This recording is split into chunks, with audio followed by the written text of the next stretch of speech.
Hello students, good all of you. तो यहाँ मैं एक प्रॉब्लम डिस्कस करने जा रहा हूँ जो कि नीट 2025 में ग्रेविटेशन से पूछी गई। एक बॉडी का जो वेट है वो 48 न्यूटन है सरफेस ऑफ अर्थ पर, और the gravitational force experienced by the body due to earth at a height equal to 1/3 of radius of earth from its surface.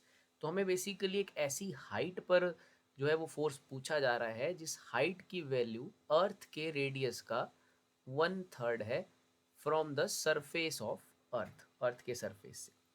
तो बेसिकली स्टूडेंट्स, जो बॉडी का वेट है उसमें जो वेरिएबल फैक्टर है वो बेसिकली जी का वैल्यू है। तो हाइट पे जब हम जाते हैं तो जी चेंज करता है।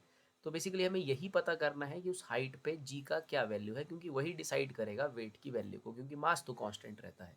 तो अगर धरती के सरफेस पर बात की जाती है तो वो गिवन दे के रखा है, that is 48 Newton.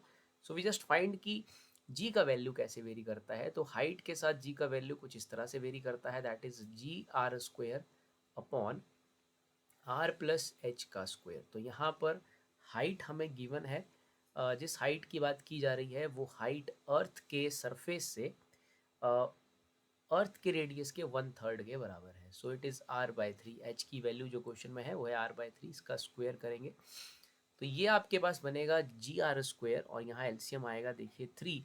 So it is 3r plus r, basically बन जाएगा 4r अपॉन 3 का स्क्वायर।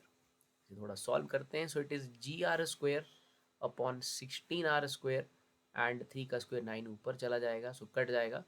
तो उस हाइट पे जो ग्रेविटी की वैल्यू है वो 9/16 times of value of g on the surface of earth है।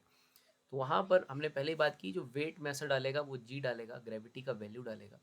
तो वो वैल्यू 19/16 टाइम्स ऑफ जी आ रहा है। तो देयरफॉर मैं क्लियरली कह सकता हूँ वहाँ पर जो वेट है उस हाइट पर, जो कि बेसिकली r/3 के बराबर है, तो वहाँ पर जो वेट आएगा वो basically 9/16 times of weight on earth आएगा।